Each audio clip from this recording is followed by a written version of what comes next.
Hey there, awesome physics students. Let's talk about speed and velocity. Okay, so let's start with a scenario. Imagine we have a bicycle. So let's start with a one-dimensional x-axis here. Bicycle starts at 50 meters, and then it moves to 40 meters, and then it moves to 28 meters, and then 22 meters, and so on and so forth. And let me just draw this bicycle here. Let's make it some sort of weird hybrid bicycle man-machine melded, so you can't really tell where the bicycle starts and the person ends. And they're traveling this way. Okay, so let's set t equals 0 here.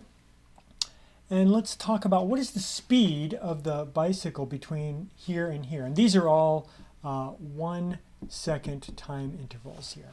Okay, so going from here to here is 1 second, and from here to here, and so on and so forth. Okay,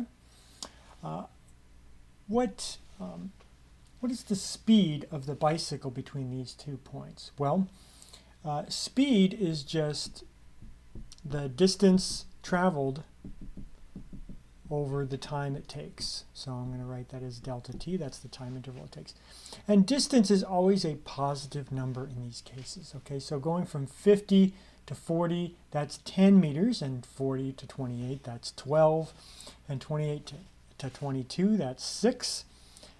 Doesn't matter which way you're going, it's just a positive number. And so for this particular case, that's going to be 10 meters divided by, and I said these were all 1 second time intervals, 1 second, so that's pretty easy. It's 10 meters per second.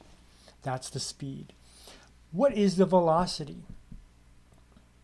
The velocity is defined a little bit more precisely and not intuitively. That's delta x over delta t, or the displacement over the time interval. What is the displacement in going from here to here? Well, this is the initial point, and this is the final point. So the final point is 40 meters, and we subtract from that the initial point of 50 meters. And we divide that by the time interval, which is still 1 second.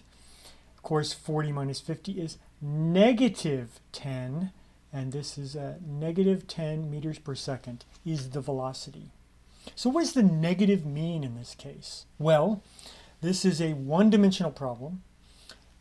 The variable here is x. Positive x is that way. Negative x is this way. So because it's becoming more negative, that means it's going this way. Well, duh, I drew the velocity vector, or the velocity direction here, going in the negative direction. You know it's going in the negative direction, but the numbers here are telling you a story. The numbers are telling you information about which way it's going. So this is the critical difference between velocity and speed, is that speed only tells you how fast are you going. It takes a positive distance, it's always positive, and tells you how far have you gone and how long did that take. Velocity includes the direction in there as well. Okay, so speed, you can think of it this way. Speed is sort of the size of the velocity, or the magnitude of the velocity. How big is the velocity? Positive or negative, just take the absolute value of it and see what that is. So that's the difference between speed and velocity. All right.